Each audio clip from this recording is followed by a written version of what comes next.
Trozos de vida, trozos de radio. Manolo Garrido. Hablamos de la televisión y hablamos concretamente con Karma Basté, que es la responsable de clippingtv.com, que es la historia de la televisión en 365 clips. Así de sencillo, Karma, así de fácil. Lo hablamos contigo en la primavera, cuando nos presentabas, cuando teníamos la oportunidad de descubrir esta plataforma, pero ¿se puede explicar la historia de televisión en 365 clips? Bueno, así de sencillo y así de difícil y así de arriesgado, pero como no tengo que pasar cuentas con nadie, pues yo me tiraba a la piscina. Los 365 clips a veces me dicen, vale, pero tiene una forma o te fijas más en una cosa o en otra y tal. Y bueno, me fijo en que sean aniversarios, porque ya te conté aquella vez que era un poco friki, que hice como un calendario de efemérides televisivas importantes o curiosas o divertidas o históricas, es igual.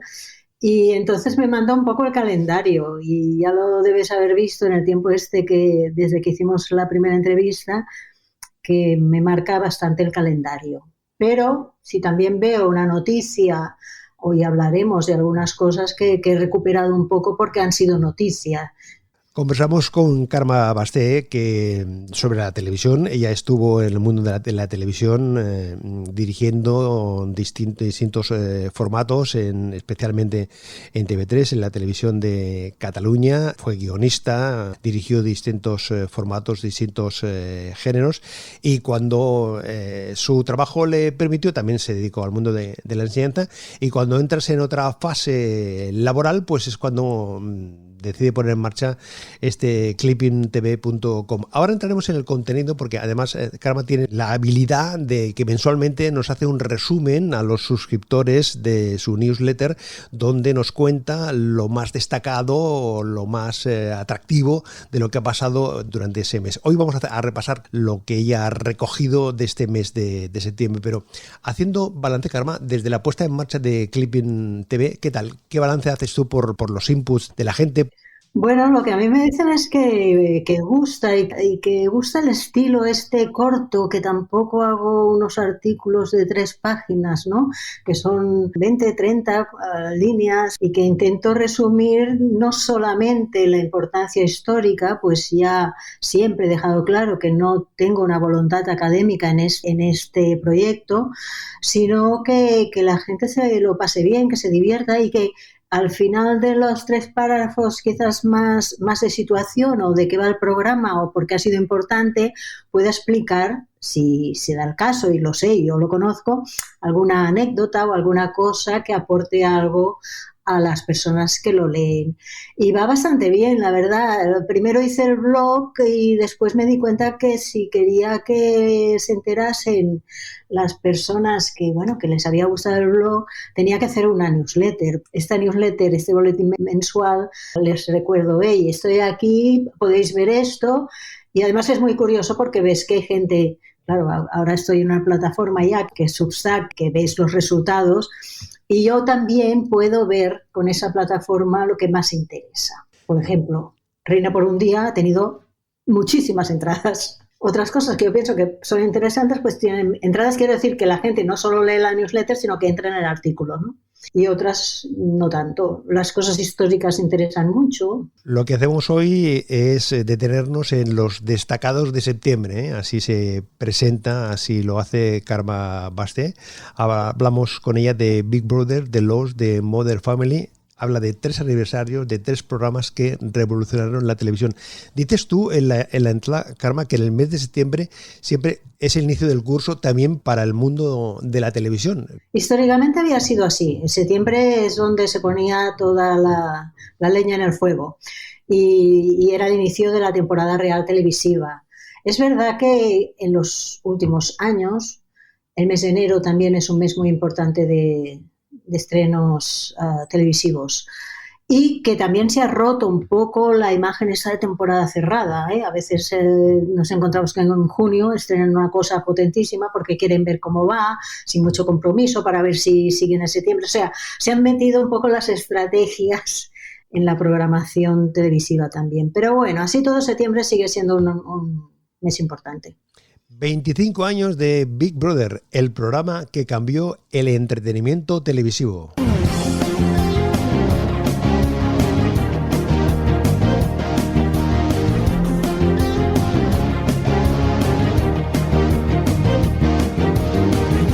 Hablando de Gran Hermano, señalas tú que reúne en un solo formato todas las tendencias que caracterizan la televisión de entretenimiento actual: culto a la gente común, hibridación de géneros, participación, realidad en tiempo real, realidad creada o inducida y la explotación de un mismo contenido a todas horas. ¿Ha cambiado tanto el mundo de la televisión desde que los holandeses pusieron en marcha eso en 1999, este Big Brother, el Gran Hermano? Bueno, se ha ido a la zaga de este descubrimiento a finales del siglo pasado, o bueno, justo en el cambio de milenio, que es cuando apareció el formato holandés. Parecía que todo estaba inventado ya en la televisión, en el entretenimiento televisivo, y entonces estos señores removieron todo el entretenimiento televisivo, cogiendo un poquito de aquí, un poquito de allá, un poquito de tal.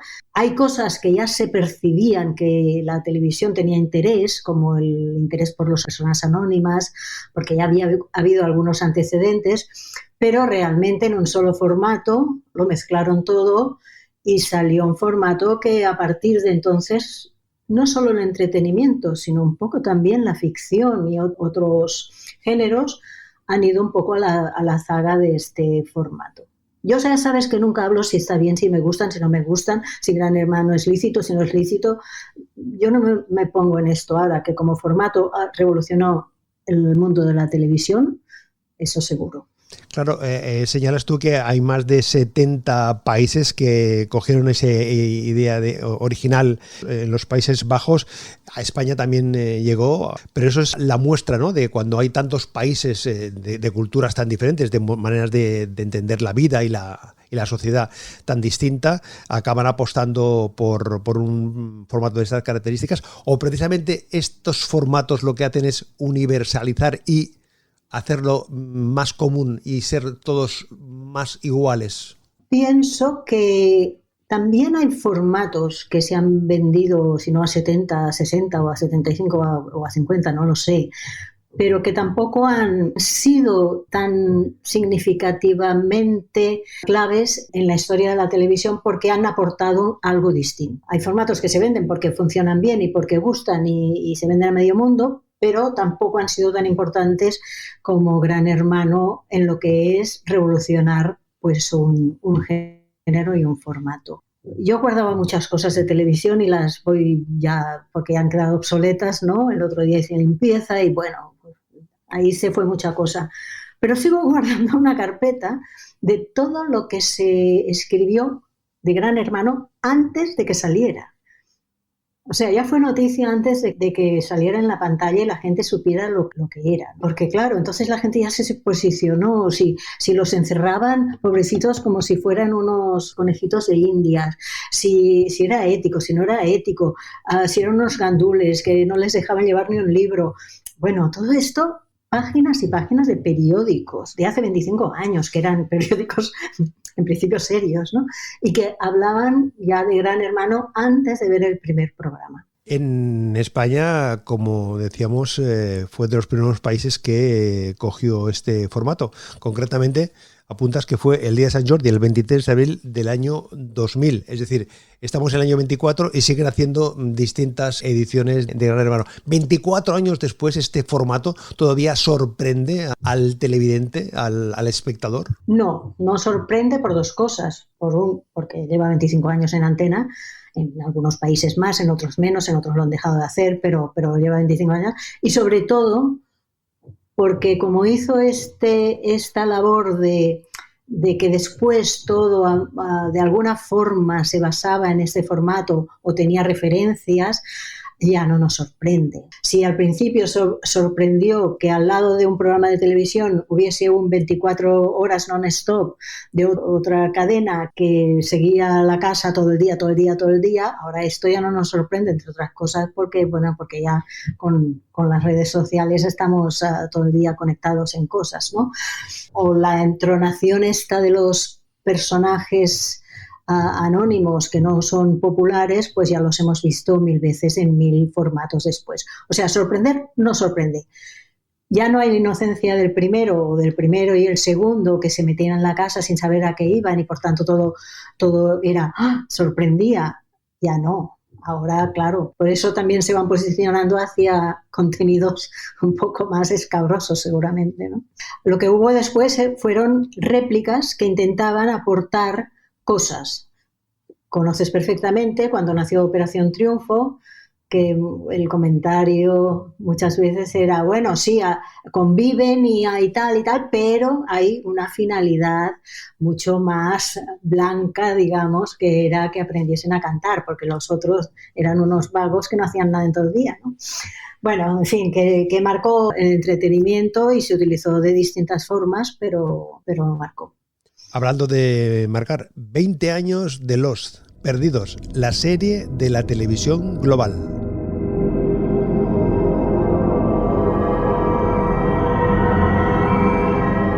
Señalas tú que es como la era de la globalización de las series televisivas. ¿Hay un punto de aparte o es un concepto muy manejado, Carme, eso de un punto de aparte a partir de determinado programa? En el caso de los de Perdidos, ¿hay un punto de aparte en el mundo de las series? Sí, yo creo que hay una forma distinta de ver la televisión que nos sorprendió, que era muy complicada. Y esto de la globalización lo puse porque, sobre todo, el capítulo final se emitió en 59 países en el mismo momento. Y si tocaba que eran las 4 de la mañana, pues tocaba que eran las 4 de la mañana. ¿Por qué? Porque ya este final estaba en un mundo ya globalizado, con redes sociales, con todo. No se podían permitir que un final tan esperado para ver si alguien entendía qué estaba pasando allá, pasase en una franja horaria y lo supiese antes la gente por las redes que por el propio final de la serie.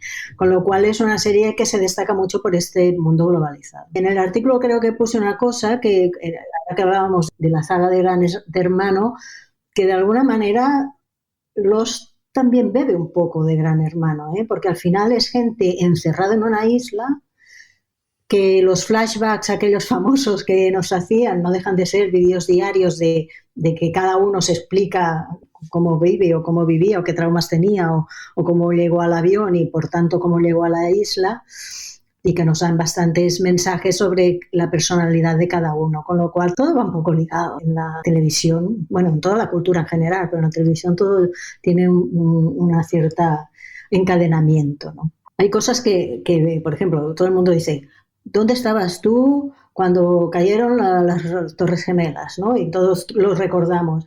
Yo creo que Lost es de esas series que todo el mundo recuerda cómo la vio, ¿no? O cómo, o con quién, porque impactó mucho. Bueno, yo la veía con mi hijo de 12 años que constantemente me estaba explicando lo que pasaba allá, porque te lo juro, Manolo, que yo a la mitad de las cosas y de tanto simbolismo me perdía, y mi hijo, que tenía entonces 12 o 13 años, me iba explicando, mamá, es que aquí esto, es que aquí lo otro, esto quiere decir que...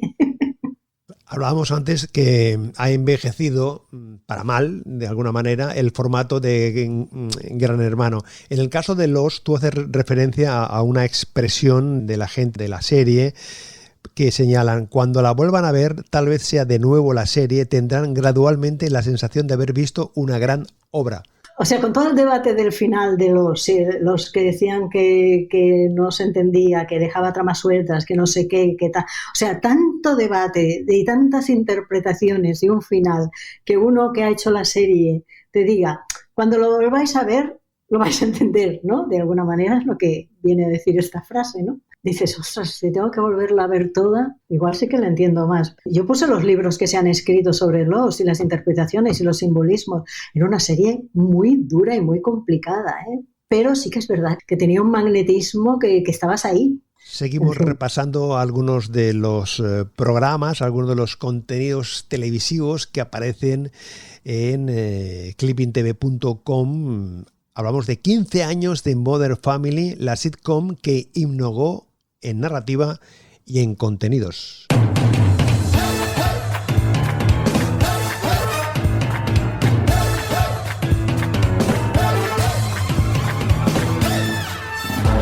Karma Basté, se puede hablar de que en ese momento Modern Family, cuando nació, innovó porque era la fotografía, ponía en escena los distintos modelos de familia, no los convencionales, sino que habían gente de distintas relaciones, de distintas procedencias, en un tono de comedia. Eso llamó la atención. Sí, en el contenido sobre todo era eso, ¿no?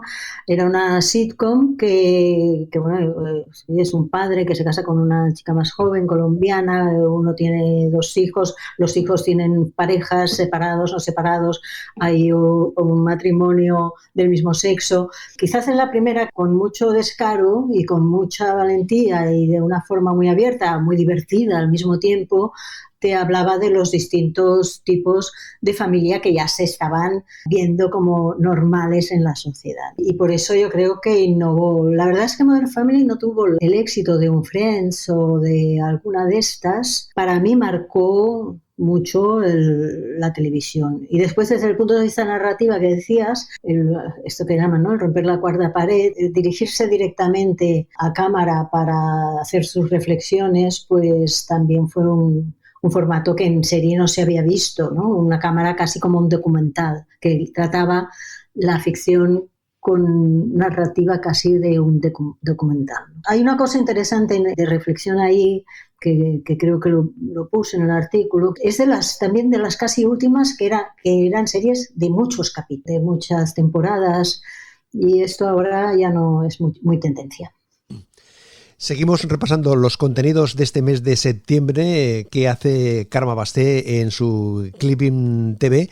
Bajo el epígrafe de Historia de la Televisión nos cuentas 21, el mayor fraude de la historia de la televisión. Situemos al oyente, Karma, a un concurso de esos que se hacen de preguntas-respuestas, pero aquí hay un fraude porque la organización le pasa las respuestas a uno de los concursantes. Eran un tipo de concursos que se heredaban mucho de la radio, eran muy estáticos, ¿eh? O sea, para que nos hagamos una idea, había un señor en una cabina, otro señor en otra cabina, con unos auriculares así como los que llevas tú, nada, iban respondiendo preguntas tal.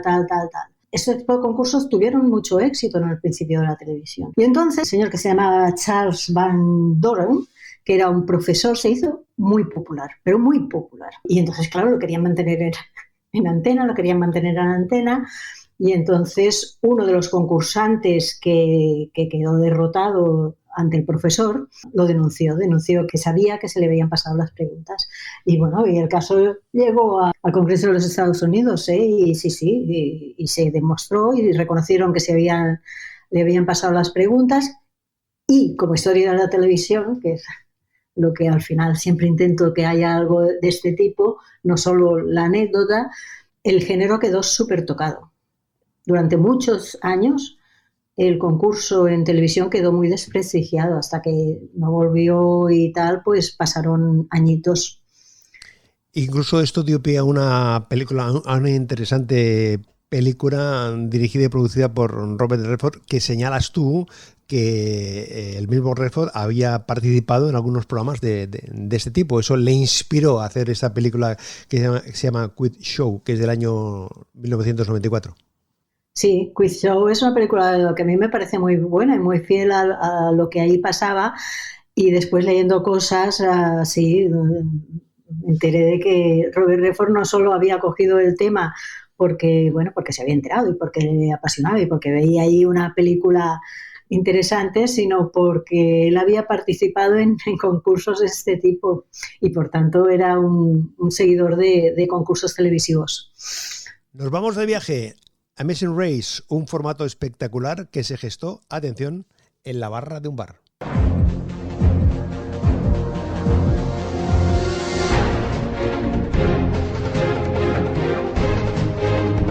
It's the most daring competition ever attempted.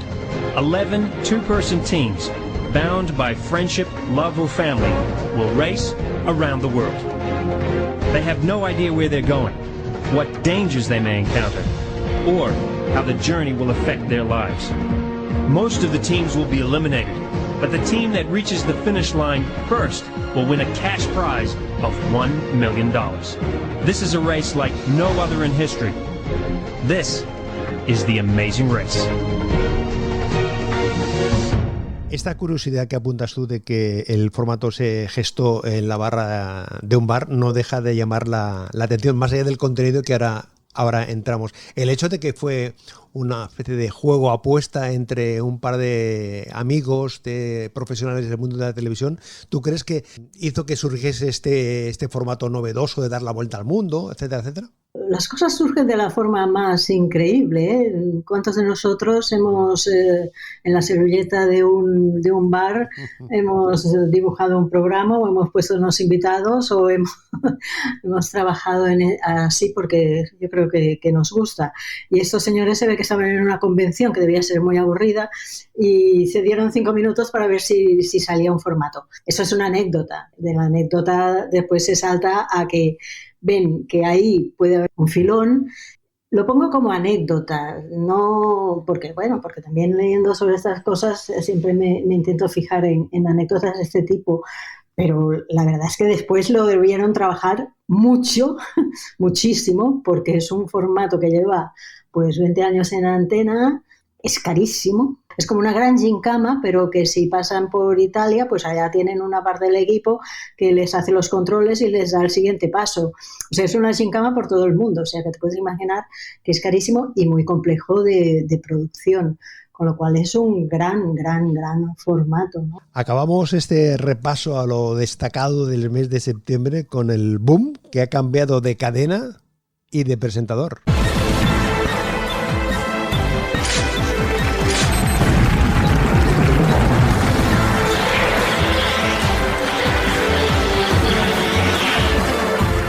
Sorprendente, de alguna manera, Carmen, que un formato esté en un canal y pase a otro. No, es algo habitual. Lo que pasa que en este caso se pasa de Antena 3 a 4. Antena 3 lo levantó de la parrilla para poner, si no estoy mal fijada, el magazine de Sonsoles. Entonces a Antena 3 le iban muy bien los 2 concursos seguidos, el Ahora Caigo y el Boom. Pues bueno, decidió apostar por un magazine, cosa que no es muy habitual en el histórico reciente de Antena 3, y lo levantó de la parrilla. Entonces, claro, yo supongo que el formato estaba libre y entonces 4 lo compró. O sea, lo que sí puede pasar es que un formato que está en una cadena, cuando lo liberas, ese formato ya otra cadena puede acceder a él. O sea, la industria del formato funciona así, ¿no? Tú tienes los derechos por un tiempo, Antena 3 no lo debía renovar porque apostó por otras cosas y entonces lo levantó. El Boom original tiene 10 años. Por eso decía que en septiembre me he encontrado con aniversarios 25, 20, 15 y 10. Pero bueno, lo ponía bajo el epígrafe de actualidad de que ha cambiado de cadena, de presentador, porque Juan Bonet era el presentador de Antena 3. Y es un formato israelí.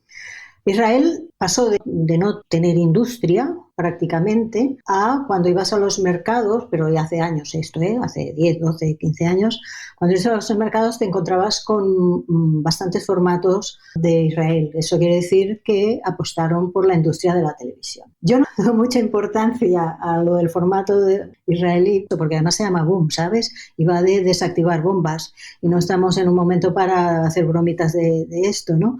Pero bueno, sí que es justo decir que el formato, tanto este como el Ahora Caigo, son formatos que vienen de Israel, de la industria israelí de formatos de televisión. Pues de la televisión hemos hablado con Karma Basté, de los contenidos de este que aparece en el newsletter mensual del mes de septiembre. Las personas que estén interesadas en tener la información, aparte de mirarlo en clippingtv.com y de verlo en las redes sociales, ¿qué deben hacer, Karma? ¿Dónde se tienen que apuntar? Bueno, si quieren recibir la newsletter, que es la forma más clara de acceder a los contenidos, por eso que decía, porque clippingtv.com, hombre, a mí me gusta que haya gente que vaya directamente a la web que está trabajada, que es muy clara y que ahí ves todos los contenidos que quieras, ¿no? No solo los que destaco del mes.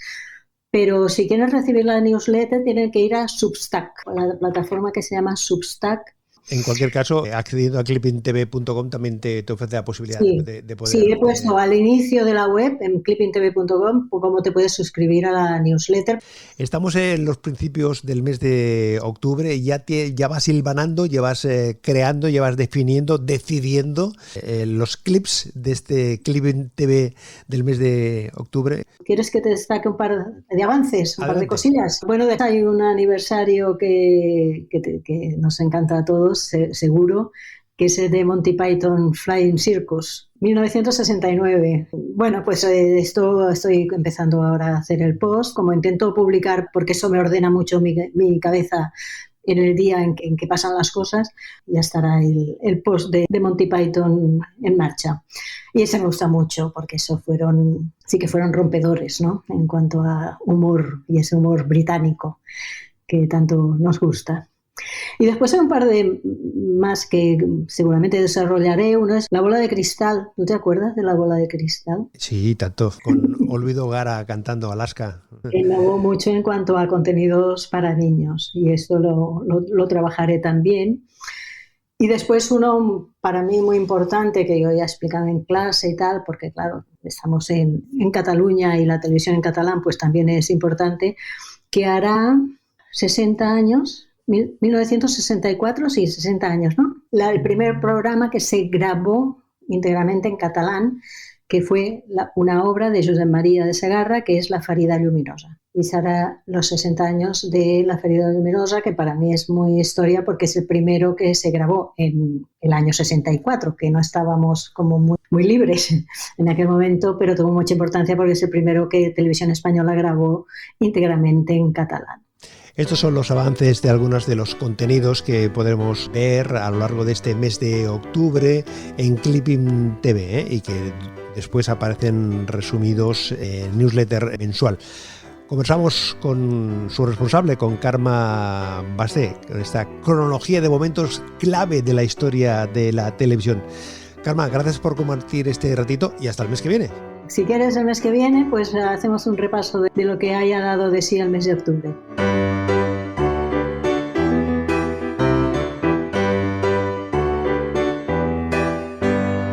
Más trozos de vida, trozos de radio en manologarrido.com. Un placer acompañarte.